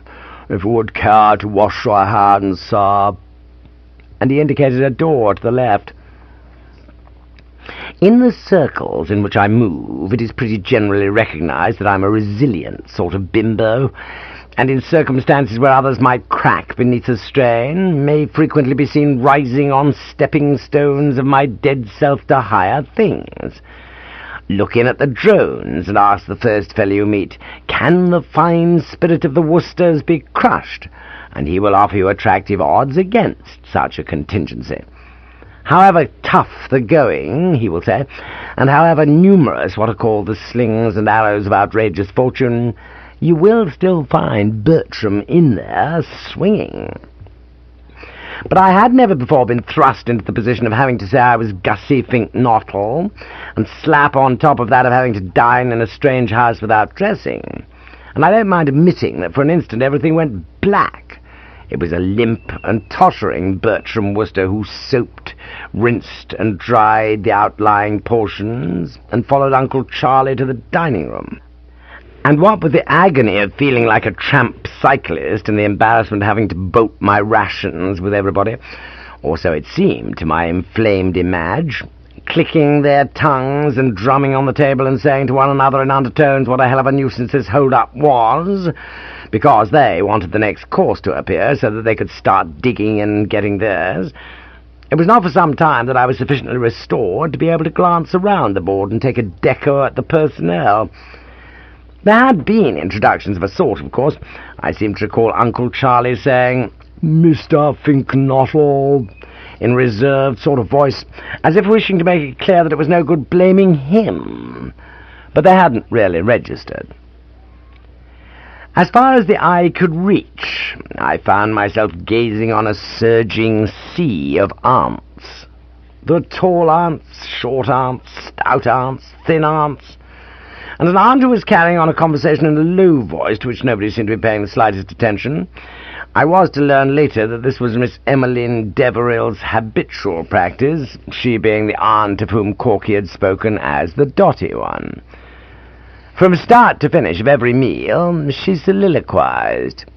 Shakespeare would have liked her. At the top of the table was a youngish bloke in a well-cut dinner jacket, which made me more than ever conscious of the travel-stained upholstery in which I'd been forced to appear. E. Haddock, presumably. He was sitting next to a girl in white, so obviously the junior member of the bunch that I deduced that here we had Catsmeat's Gertrude. Drinking her in, I could see how Catsmeat had got that way. The daughter of Dame Daphne, relict of the late P.B. Winkworth, was slim and blonde and fragile, in sharp contradistinction to her mother, whom I had now identified as the one on my left, a rugged, light heavyweight with a touch of Wallace Beery in her make-up. Her eyes were blue, her teeth pearly, and in other respects she had what it takes. I was quite able to follow Catsmeat's thought processes. According to his own statement, he'd walked with this girl in an old garden on twilight evenings, with the birds singing sleepily in the shrubberies and the stars beginning to peep out. And no man of spirit could do that with a girl like this without going under the ether. I was musing on these two young hearts in springtime, and speculating with a not unmanly touch of sentiment on their chances of spearing the happy ending, when the subject of the concert came up. The conversation at the table up to this point had been pretty technical stuff, not easy for the stranger within the gates to get a toe-hold on. You know the sort of thing I mean. One aunt saying that she'd had a letter from Emily by the afternoon post, another aunt saying, had she said anything about Fred and Alice? And the first aunt saying, yes, everything was all right about Fred and Alice, because Agnes had now told Edith what Jane had said to Eleanor. All rather mystic. But now, an aunt in spectacles said she'd met the vicar that evening, and the poor old gook was spitting blood because his niece, Miss Pirbright, insisted on introducing into the programme of the concert what she described as a knockabout cross-talk act by Police Constable Dobbs and Agatha Worplesdon's nephew, Mr. Wooster. What a knockabout cross-talk act was, she had no idea. Perhaps you can tell us, Augustus. I was only too glad to have the opportunity of saying a few words, for, except for a sort of simpering giggle at the outset, I hadn't uttered since joining the party, and I felt it was about time, for Gussie's sake, that I came out of the silence. Carry along on these lines much longer, and the whole gang would be at their desks, writing letters to the Bassett, entreating her to think twice before entrusting her happiness to a dumb brick who would probably dish the success of the honeymoon by dashing off in the middle of it to become a Trappist monk. "Oh, rather," I said. "It's one of those pattern mic things. Two birds come on in green beards, armed with umbrellas, and one bird says to the other bird, 'Who was that lady I saw you coming down the street with?' And the second bird says to the first bird, 'Faith and begob, that was no lady, that was my wife.' And then the second bird busts the first bird over the bean with his umbrella, and the first bird, not to be behindhand, busts the second bird over the head with his umbrella. And so the long day wears on." It didn't go well. There was a sharp intake of breath from one and all. "Very vulgar," said one aunt. "Terribly vulgar," said another. "Disgustingly vulgar," said Dame Daphne Winkworth. "But how typical of Miss Pirbright to suggest such a performance at a village concert." The rest of the aunts didn't say, "You betcha," or "You've got something there, Daff," but their manner suggested these words. Lips were pursed and noses looked down. I began to get on to what Catsmeat had meant when he had said that these females did not approve of Corky. Her stock was plainly down in the cellar, and the market sluggish. "Well, I am glad," said the aunt in spectacles, "that it is this Mr. Wooster, and not you, Augustus, who is disgracing himself by taking part in this degrading horseplay. Imagine how Madeline would feel." "Madeline would never get over it," said a thin aunt. "Dear Madeline is so spiritual," said Dame Daphne Winkworth. A cold hand seemed to clutch at my heart. I felt like a Gadarene swine that has come within a toucher of doing a nose-dive over the precipice. You'll scarcely believe it, but it had never so much as crossed my mind that Madeline Bassett, on learning that her lover had been going about in a green beard socking policemen with umbrellas, would be revolted to the depths of her soul. Why, dash it, the engagement wouldn't go on functioning for a minute after the news had reached her. You can't be too careful how you stir up these romantic girls with high ideals. A Gussie in a green beard would be almost worse than a Gussie in the cooler. It gave me a pang to hand in my portfolio, for I had been looking forward to a sensational triumph. But I know when I'm licked. I resolved that bright and early tomorrow morning word must be sent to Corky that Bertram was out, and that she would have to enlist the services of another artiste for the role of Pat. "From all I've heard of Mr. Wooster," said an aunt with a beaky nose, continuing the theme, "this kind of vulgar foolery will be quite congenial to him. By the way, where is Mr. Wooster?" "Yes," chimed in the aunt with spectacles. "He was to arrive this afternoon. He's not even sent a telegram." "He must be a most erratic young man," said a third aunt, who would have been the better for a good facial. Dame Daphne took command of the conversation like a headmistress at a conference of her subordinates. "Erratic," she said, "is a kindly term. He appears to be completely irresponsible. Agatha tells me that sometimes she despairs of him. She says she often wonders if the best thing would not be to put him in a home of some kind." You may picture the emotions of Bertram on learning that his flesh and blood was in the habit of roasting the pants off him in this manner. One doesn't demand much in the way of gratitude, of course, but when you have gone to the expense and inconvenience of taking an aunt's son to the Old Vic, you are justified, I think, in expecting her to behave like an aunt who has had her son taken to the Old Vic. In expecting her, in other words, to exhibit a little decent feeling and a modicum of the live-and-let-live spirit. How sharper than a serpent's tooth, I remember Jeeves saying once, it is to have a thankless child, and it isn't a dashed sight better having a thankless aunt. I flushed darkly and would have drained my glass, if it had contained anything restorative, but it didn't.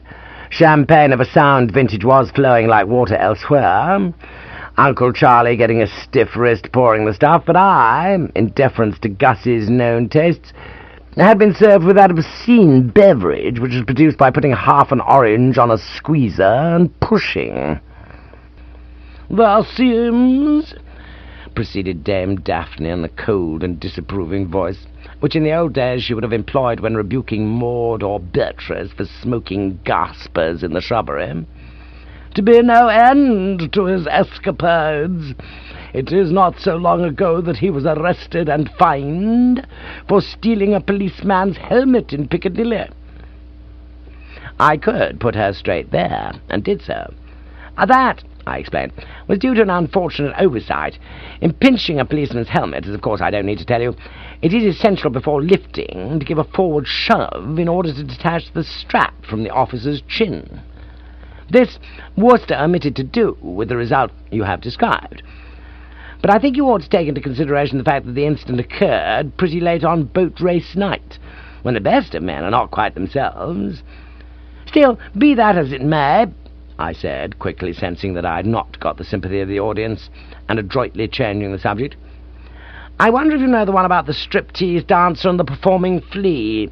Rather, no, not that one, I said, remembering that it was a conte scarcely designed for the gentler sex and the tots. The one about the two men in the train. It's old, of course, so stop me if you've heard it before.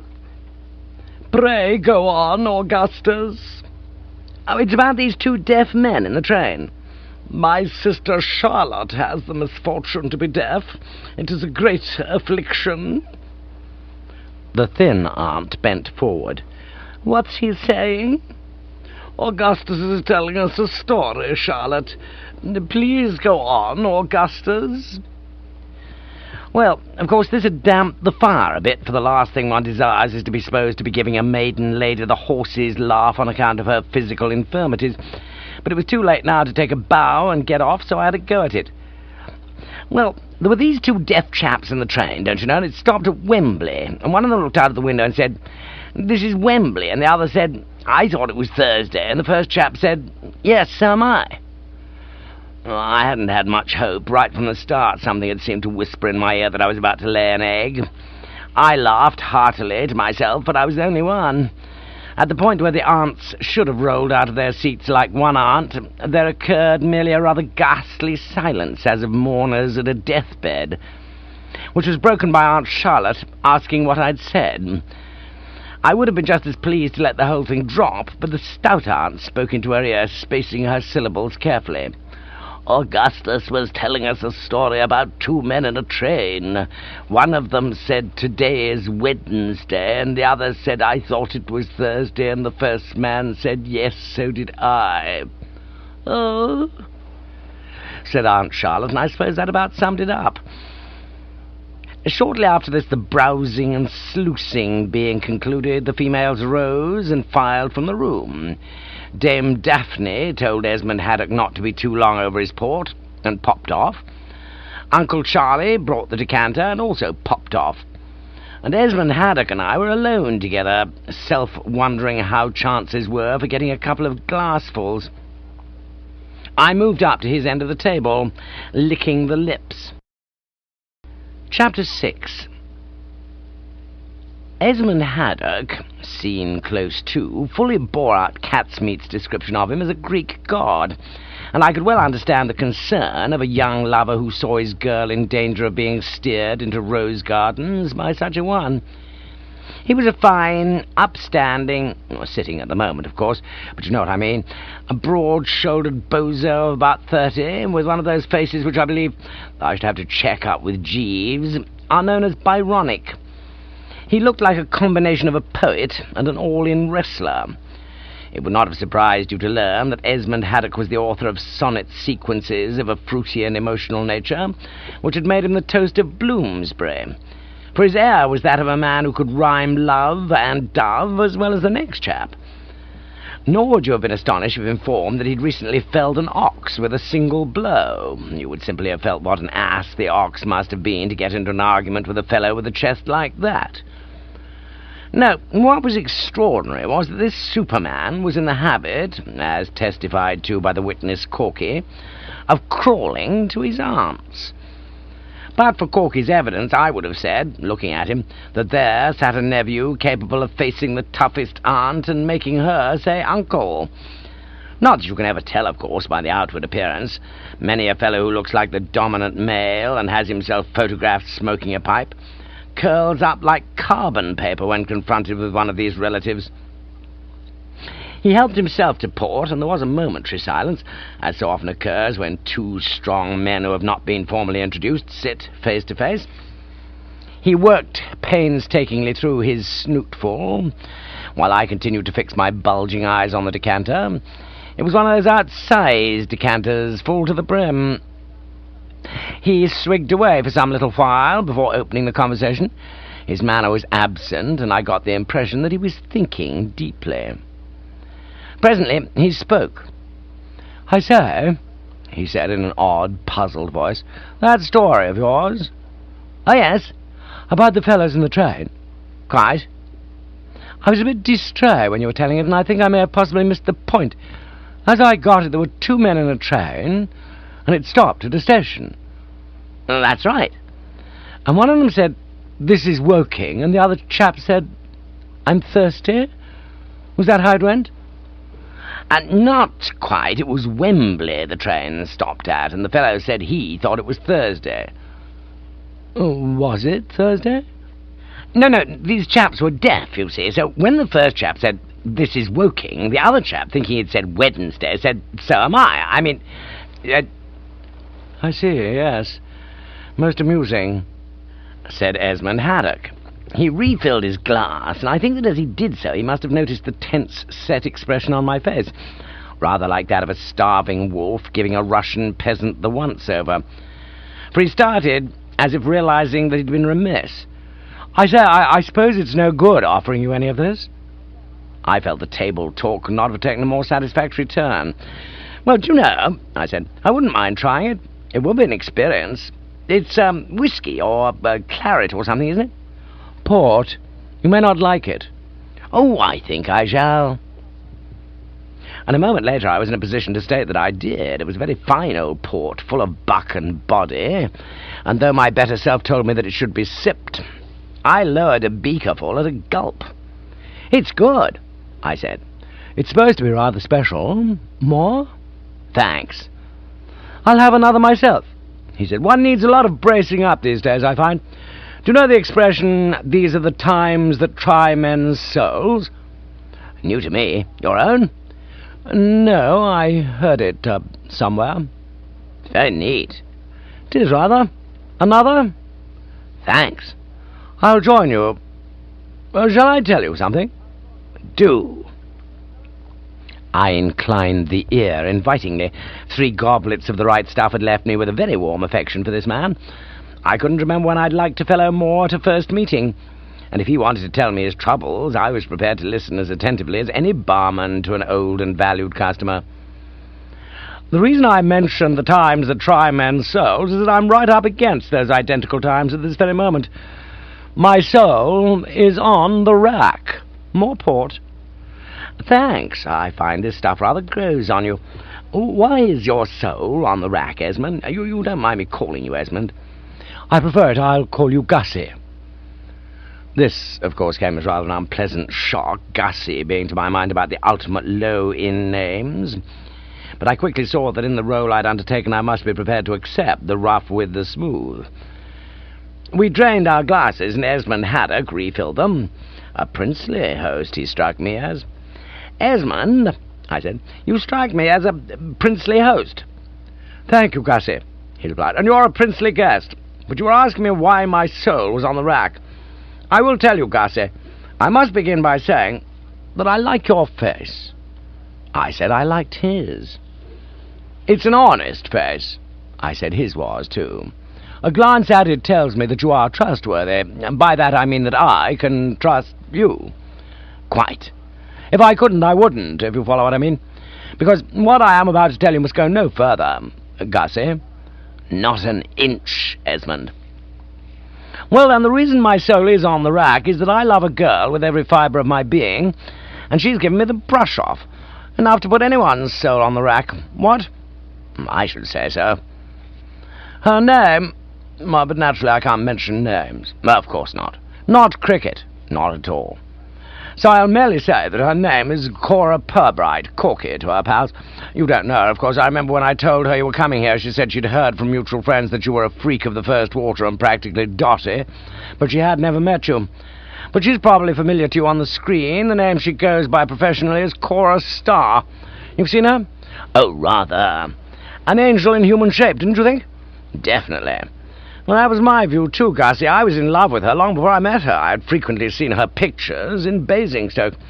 And when old Purbright, the vicar here, mentioned that his niece was coming to keep house for him and that she was just back from Hollywood, and I said, "Oh, really? Who is she?" And he said, "Cora Starr," you could have knocked me down with a feather, Gussie. I bet I could, Esmond. Proceed, you're interesting me strangely. Well, she arrived. Old Purbright introduced us. Our eyes met. Well, they would, of course. And it wasn't more than about 2 days after that we talked it over and agreed that we were twin souls. And then she gave you the brusheroo. And then she gave me the brusheroo. But mark this, Gussie, even though she has given me the brusheroo, she is still the lodestar of my life. My aunt's... more port? Thanks. My aunt's, Gussie, will try to kid you that I love my cousin Gertrude. Don't believe a word of it. I'll tell you how that mistake arose. Shortly after Corky handed me my papers, I went to the pictures in Basingstoke, and in the thing they were showing there was a fellow who had been turned down by a girl, and in order to make her think a bit and change her mind, he started surging around another girl to make her jealous. Exactly. I thought it a clever idea. Very clever. And it occurred to me that if I started surging round Gertrude, it might make Corky change her mind, so I surged. I see. Bit risky, wasn't it? Risky? Well, I suppose you overdid it and got too fascinating. Broke her heart, I mean. Corky's heart? No, your cousin Gertrude's heart. Oh, that's all right. She's in love with Corky's brother. No chance of breaking Gertrude's heart. We might drink to the success of my scheme, don't you think, Gussie? An excellent idea, Esmond. I was, as you may imagine, profoundly bucked. What this meant was that the dark menace of Esmond Haddock had passed from Catsmeat's life. No more need for him to worry about that rose garden. You could unleash Esmond Haddock in the rose gardens with Gertrude Winkworth by the hour, and no business would result. I raised my glass and emptied it to Catsmeat's happiness. Whether or not a tear stole into my eye I couldn't say, but I think it was very probable. It was a pity, of course, that, being supposed never to have met Corky, I couldn't electrify Esmond Haddock and bring the sunshine breezing back into his life by telling him what she'd told me, viz., that she loved him still. All I could do was to urge him not to lose hope, and he said he hadn't lost hope, not by a jugful. And I'll tell you why I haven't lost hope, Gussie. The other day a very significant thing happened. She came to me and asked me to sing a song at this ghastly concert she's getting up. Well, of course, it wasn't a thing I would have gone out of my way to do, had the circumstances been different. I've never sung at a village concert, have you? Oh, rather, often. A terrible ordeal, was it not? Oh, no, I enjoyed it. I don't say it was all jam for the audience, but a good time was had by me. You feel nervous at the prospect, do you, Esmond? There are moments, Gussie, when the thought of what is before me makes me break into a cold perspiration. But then I say to myself that I'm the young squire and pretty popular around these parts, so I'll probably get by all right. And that's the attitude. But you're wondering why I said it was significant that she should have come to me and asked me to sing a song at this foul concert. I'll tell you. I take it as definite evidence that the old affection still lingers. Well, I mean, if it didn't, would she come asking me to sing at concerts? I'm banking everything on that song, Gussie. Corky is an emotional girl, and when she hears that audience cheering me to the echo, it will do something to her. She'll melt. She will relent. I wouldn't be surprised if she didn't say, "Oh, Esmond," and fling herself into my arms. Always provided, of course, that I don't get the bird. You won't get the bird. You think not? Not a chance. You'll go like a breeze. You're a great comfort, Gussie. I try to be, Esmond. What are you going to sing? The Yeoman's Wedding Song? No, it's a thing written by my Aunt Charlotte with music by my Aunt Myrtle. I pursed the lips. This didn't sound too good. Nothing that I'd seen of Aunt Charlotte had led me to suppose the divine fire lurked within her. One didn't want to condemn her unheard, of course, but I was prepared to bet that anything proceeding from her pen would be well on the lousy side. "I say," said Esmond Haddock, struck by an idea, "would you mind if I just ran through it for you now? Nothing I'd like better, except perhaps another spot of port." "Except that, perhaps, thanks." Esmond Haddock drained his glass. "No, I won't sing the verse. It's just a lot of guff about the sun is high up in the sky and the morn is bright and fair and so forth." "Quite. The chorus is what brings home the bacon. It goes like this." He assumed the grave, intent expression of a stuffed frog and let it rip. "Hello, hello, hello, hello." I raised a hand. "Just a second, what are you supposed to be doing? Telephoning?" "No, it's a hunting song." "Oh, a hunting song, I see. I thought it might be one of those 'I'm going to telephone my baby' things." "Oh, right-ho." He resumed. "Hello, hello, hello, hello. A-hunting we will go, pom-pom, a-hunting we will go, Gussie." I raised the hand again. "I don't like that."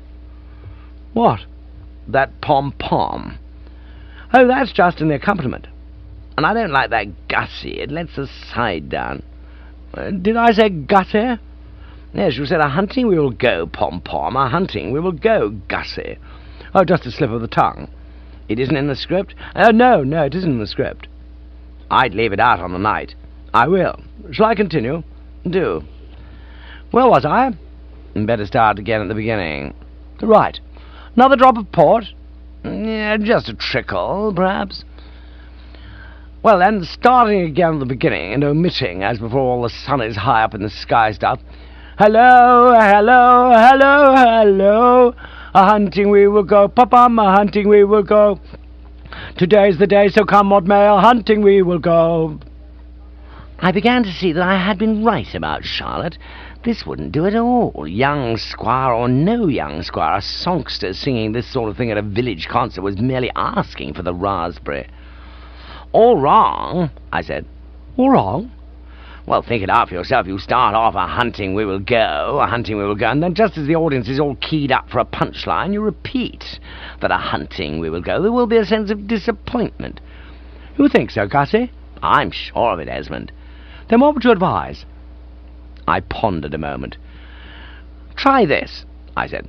"Hello, hello, hello, hello. A-hunting we will go, my lads, a-hunting we will go. Pull up our socks and chase the fox and lay the blighter low." "I say, that's good." "Stronger, I think." "Much stronger."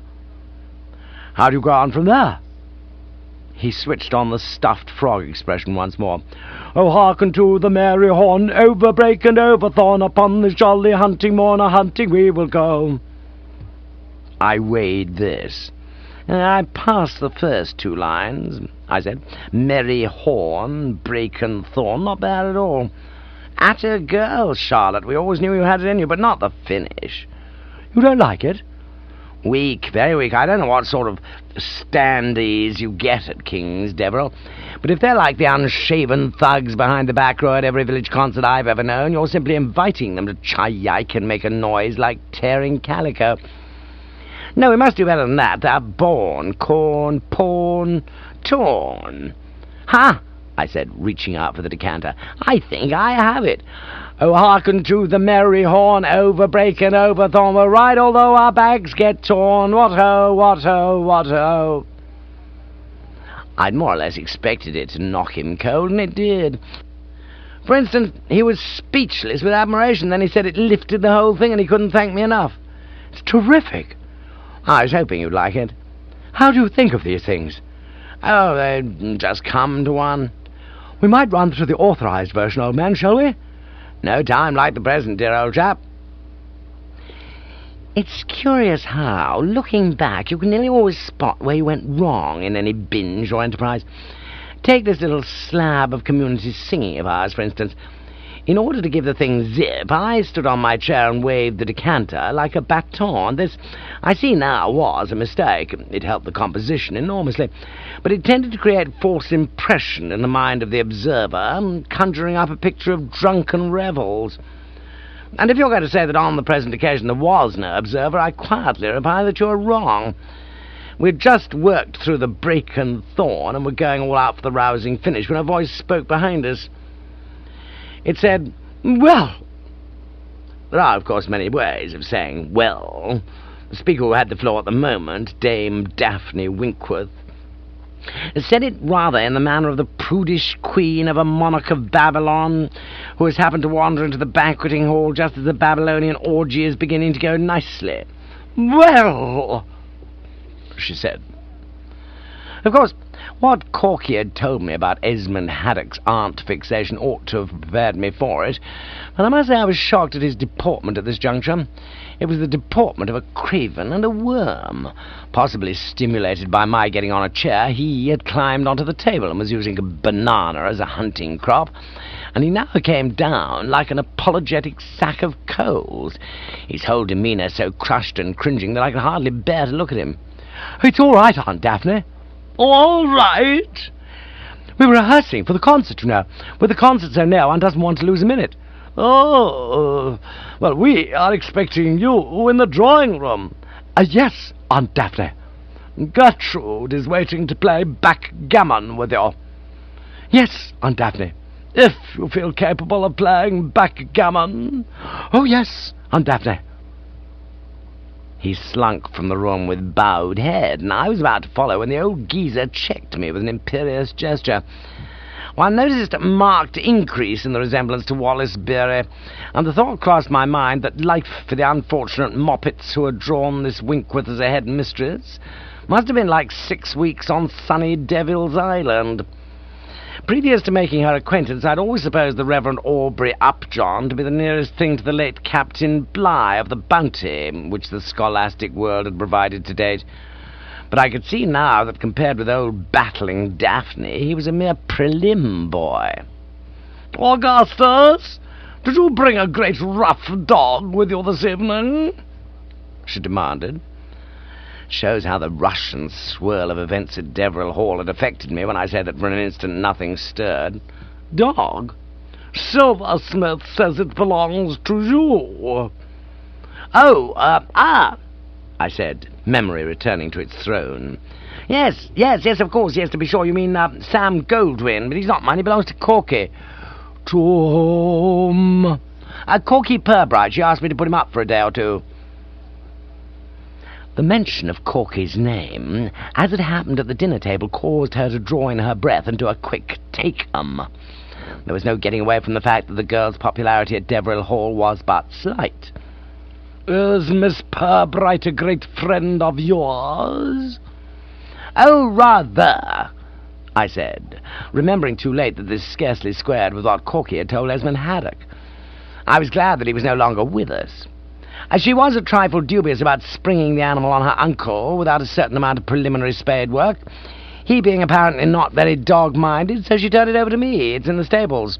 It is not in the stables. Then Silversmith was pulling my leg. He said he'd have it taken there. He did have it taken there, but it broke loose and came rushing into the drawing-room just now, like a mad thing. I saw that here was where the soothing word was required. And Sam Golden isn't dotty, I assured her. I wouldn't say he was one of our great minds, but he's perfectly compass. In Ray, his rushing into the drawing-room, that was because he thought I was there. He has conceived a burning passion for me and counts every minute lost when he's not in my society. No doubt his first act on being tied up in the stables was to start gnawing through the rope in order to be free to come and look for me. Rather touching. Her manner suggested she did not think it in the least touching. Her eye was alight with anti-Sam sentiment. Well, it was most unpleasant. We had left the French windows open, as the night was so warm, and suddenly this disgusting brute came galloping in. My sister Charlotte received a nervous shock from which it will take her a long time to recover. The animal leapt upon her back and chased her all over the room. I did not give the thought utterance, for there is one thing the Woosters are, it is tactful. But it did occur to me that this had come more or less as a judgment on Charlotte for writing all that hello, hello, hello, a hunting we will go stuff, and would be a lesson to her next time she took pen in hand. She was now in a position to see the thing from the fox's point of view. And when we rang for Silversmith, the creature bit him. I must confess to feeling a thrill of admiration as I heard these words. You're a better man than I am, Gunga Din. I came within a toucher of saying I wouldn't have bitten Silversmith myself to please a dying grandmother. I'm frightfully sorry, I said. Is there anything I can do? No, thank God. Well, I have considerable influence with this hound. I might be able to induce him to call it a day and go back to the stables and get his 8 hours. It will not be necessary. Silversmith succeeded in overpowering the animal and locking it in a cupboard. Now that you tell me its home is at the vicarage, I will send it there at once. No, I'll take him, shall I? Pray do not trouble. I think it would be better if you were to go straight to bed. This seemed to me the most admirable suggestion. From the moment when the females had legged it from the dinner table, I'd been musing somewhat apprehensively on the quiet home evening which would set in as soon as Esmond and I were through with the port. You know what these quiet home evenings are like at country houses, where the personnel of the ensemble is mainly feminine. You get backed into corners and shown photograph albums. Folk songs are sung at you. You find the head drooping like a lily on its stem, and you have to keep jerking it back into position one with an effort that taxes the frail strength to the utmost. Far, far better to retire to my sleeping quarters now, especially as I was most anxious to get in touch with Jeeves, who long ere this must have arrived by train with the heavy luggage. I'm not saying that this woman's words, with their underlying suggestion that I was fried to the tonsils, had not wounded me. It was all too plainly her opinion that, if let loose in drawing-rooms, I would immediately proceed to create an atmosphere reminiscent of a waterfront saloon when the fleet is in. But the Woosters are essentially fair-minded, and I did not blame her for holding these views. I could quite see that when you come into a dining-room and find a guest leaping about on a chair with a decanter in his hand, singing, "Hello, hello, hello, hello, a-hunting we will go, my lads, a-hunting we will go," you're pretty well bound to fall into a certain train of thought. I do feel a little fatigued after my journey, I said. "Silversmith will show you to your room," she replied, and I perceived that Uncle Charlie was in our midst. I'd not seen or heard him arrive. Like Jeeves, he had manifested himself silently out of the void. No doubt these things run in families. "Silversmith?" "Madam." "Show Mr. Fink-Nottle to his room," said Dame Daphne, though I could see that she was feeling that help would have been more than mot juste. "Very good, madam." I noticed that the man was limping slightly, seeming to suggest that Sam Goldwyn had connected with his calf. But I forbore to probe and question, realizing that the subject, like the calf, might be a sore one. I followed him up the stairs to a well-appointed chamber and wished him a cheery good night. "Oh, Silversmith," I said.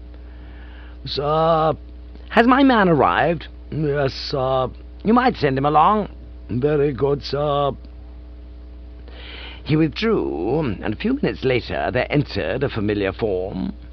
But it wasn't the familiar form of Jeeves. It was the familiar form of Claude Casimir Pirbright. Chapter 7. Well, I suppose if I had been a seigneur of the Middle Ages, somebody like Childe Roland, for instance, in the days when you couldn't throw a brick without being a magician or a wizard or a sorcerer, and people were always getting changed into something else, I wouldn't have given the thing a second thought. I would have just said, "Ah, so Jeeves has had a spell cast on him and been turned into cat's meat, has he? Too bad, still that's life." And carried on regardless, calling for my pipe and my bowl and my fiddlers 3. But nowadays you tend to lose this easy outlook, and it would be wilfully deceiving my public to say that I did not take it big. I stared at the man, my eyes coming out of the parent sockets like a snail's, and waving about on their stems. "Cat's meat," I yipped. He waggled his head frowningly like a conspirator when a fellow conspirator has said the wrong thing. "Meadows," he corrected. "What do you mean, Meadows?" "That is my name while I remain in your employment. I'm your man." A solution occurred to me. I have already mentioned that the port which I had swigged, perhaps a little too freely in Esmond Haddock's society, was of a fine old vintage and full of body. It now struck me that it must have had even more authority than I'd supposed, and that Dame Daphne Winkworth had been perfectly correct in assuming that I was Scrooched. And I was about to turn my face to the wall and try to sleep it off when he proceeded. "Your valet, your attendant, your gentleman's personal gentleman. It's quite simple. Jeeves couldn't come." "What? No. You mean Jeeves isn't going to be at my side?" "That's right, so I'm taking his place. What are you doing?" "Turning my face to the wall." "Why?" "Well, wouldn't you turn your face to the wall if you were trapped in a place like this with everybody thinking you were Gussie Fink Nottle, and without Jeeves to comfort and advise? Oh, hell! Oh, blast! Oh, damn! Why couldn't Jeeves come? Is he ill?" "I don't think so. I speak only as a layman, of course, not as a medical man, but the last I saw of him he seemed pretty full of vitamins. Sparkling eyes, rosy cheeks. No, Jeeves isn't ill. What stopped him coming was the fact that his Uncle Charlie is the butler here." "Why the devil should that stop him?" "My good Bertie, use your intelligence, if any. Uncle Charlie knows that Jeeves is your keeper. No doubt Jeeves writes him weekly letters, saying how happy he is with you, and how nothing would ever induce him to switch elsewhere. Well, what would happen if he suddenly showed up in attendance on Gussie Fink Nottle? I'll tell you what would happen. Uncle Charlie's suspicions would be aroused. Something fishy here, he would say to himself, and before you knew where you were, he would be tearing off your whiskers and denouncing you. Obviously Jeeves couldn't come." I was forced to admit that there was something in this, but I still chafed. Well, why didn't he tell me? "It only occurred to him after you left." "And why couldn't he have squared Silversmith?" "Well, that point came up when we were discussing the thing, and Jeeves said his Uncle Charlie was one of those fellows who can't be squared, a man of very rigid principles." "Well, every man has his price." "Not Jeeves's Uncle Charlie. My gosh, Bertie, what a lad! He received me when I arrived, and my bones turned to water. Do you remember the effect King Solomon had on the Queen of Sheba at their first meeting? Well, my reactions were somewhat similar. 'The half was not told unto me,' I said to myself. If it hadn't been for Queenie leading me from the presence and buoying me up with a quick cooking sherry, I might have swooned in my tracks." "Who's Queenie?" "Oh, haven't you met her? The parlour-maid, delightful girl, engaged to the village policeman, a fellow named Dobbs. Have you ever tasted cooking sherry, Bertie? Odd stuff." I felt that we were wandering from the nub. This was no time for desultory chit-chat about cooking sherry. "But look here, Dashit, I can understand Jeeves's reasons for backing out, but I can't see why you had to come." He raised a couple of eyebrows. "You can't see why I had to come. Didn't you yourself say with your own lips, when we were discussing the idea of me understudying Gussie, that this was the one place where I ought to be? It's vital that I should be on the spot, seeing Gertrude constantly, pleading with her, reasoning with her, trying to break down her sales resistance." He paused and gave me a penetrating look. "You've nothing against my being here, have you?" "Well, so," he said, and his voice was cold and hard, like a picnic egg. "You have some far-fetched objection to the scheme, have you? You don't want me to win the girl I love?" "Of course I want you to win the bally girl you love." "Well, I can't do it by mail." "But I don't see why you've got to be at the Hall. Why couldn't you have stayed at the vicarage?" "We couldn't expect Uncle Sidney to have Corky and me on the premises. The mixture would be too rich." "Well, at the inn, then." "There isn't an inn, only what they call beer houses." "You could have got a bed at a cottage." "And shared it with the cottager. No thanks. How many beds do you think these birds have?" I relapsed into a baffled silence, but it's never any good repining on these occasions. When I next spoke, I doubt if Catsmeat spotted the suspicion of a tremor in the voice. "We Woosters are like that. In moments of mental anguish, we resemble those Red Indians who, while getting cooked to a crisp at the stake, never fail to be the life and soul of the party." "Have you seen her?" I asked. "Gertrude, yes. Just before I came up here. I was in the hall, and she suddenly appeared from the drawing-room." "I suppose she was surprised." "Surprised is right. She swayed and tottered. Queenie said, 'Oh, miss, are you ill?' and rushed off to get salve latterly." "Ah, Queenie was there?" "Yes, Queenie was there with her hair in a braid. She'd just been telling me how worried she was about her betrothed's spiritual outlook. He's an atheist." "So Corky told me. And every time she tries to make him see the light, he just twirls his moustache and talks Ingersoll at her. This upsets the poor girl."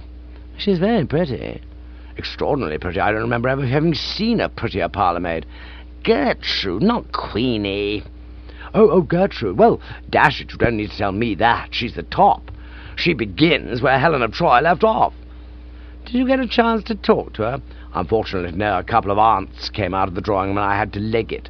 That's the trouble about being a valet who can't mix. By the way, Bertie, I've found out something of the utmost importance. That Lover's Leap binge is fixed for next Thursday. Queenie told me. She's cutting the sandwiches. I hope you haven't weakened. You are still in your splendid, resolute frame of mind of yesterday. I can rely on you to foil and baffle that foul blot, Esmond Haddock." "I like Esmond Haddock." "Then you ought to be ashamed of yourself." I smiled an indulgent smile. "It's all right, Catsmeat. You can simmer down. Gertrude Winkworth means nothing to Esmond Haddock. He's not really pursuing her with his addresses." "Don't be an ass. How about the Lover's Leap? What price the sandwiches?" "All that stuff is just to make Corky jealous." "What?" "Well, he thinks it will bring her round. You see, he didn't give Corky the brush-off. You had your facts twisted. She gave him the brush-off because they had differed on a point of policy. And she is still the lodestar of his life.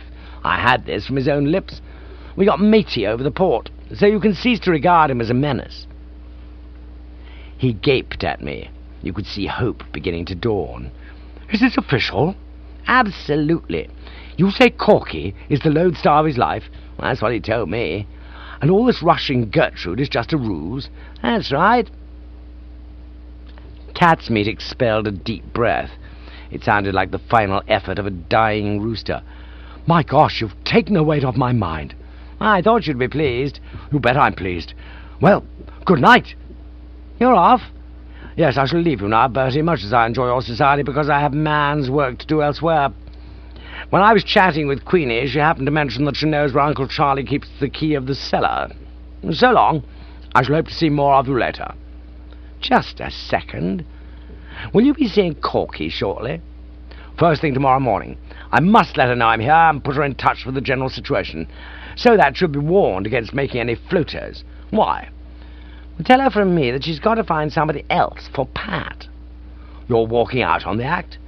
"Yes, I am," I said, and put him abreast. He listened intelligently and said he quite understood. "I see, yes, I think you're right. I'll tell her." He withdrew, walking on the tips of his toes and conveying in his manner the suggestion that if he'd had a hat, and that hat had contained roses, he would have started strewing them from it. And for a while, the thought that I'd been instrumental in re-sunshining a pal's life bucked me up no little. But it takes more than that to buck a fellow up permanently who's serving an indeterminate sentence in a place like Deverell Hall. And it was not long before I was in sombre mood again, trying to find the bluebird but missing it by a wide margin. I have generally found on these occasions when the heart is heavy that the best thing to do is to curl up with a good goose-flesher and try to forget. And fortunately I had packed among my effects one called Murder at Greystone Grange. I started to turn its pages now, and found that I couldn't have made a sounder move. It was one of those works in which baronets are constantly being discovered dead in libraries, and the heroine can't turn in for a night without a thing popping through a panel in the wall of her bedroom and starting to chuck its weight about. And it was not long before I was so soothed that I was able to switch off the light and fall into a refreshing sleep, which lasted, as my refreshing sleeps always do, till the coming of the morning cup of tea. My last thought, just before the tired eyelids closed, was that I'd had an idea that I'd heard the front doorbell ring and a murmur of distant voices, seeming to indicate the blowing in of another guest. It was Silversmith who brought me my tea ration, and though his manner, on the chilly side, suggested that the overnight activities of Sam Goldwyn still rankled, I had a dash at setting the conversational ball rolling. I always like, if I can, to establish matey relations between tea-bringer and tea-recipient. "Oh, good morning, Silversmith, good morning," I said. "What sort of a day is it, Silversmith? Fine?" "Yes, sir." "The lark on the wing and the snail on the thorn and all that?" "Yes, sir." "Splendid. Oh, Silversmith," I said, "I don't know if it was but a dream, but late-ish last night I fancied I heard the front doorbell doing its stuff, and a good lot of off-stage talking going on. Was I right? Did someone arrive after closing time?" "Yes, sir. Mr. Wooster."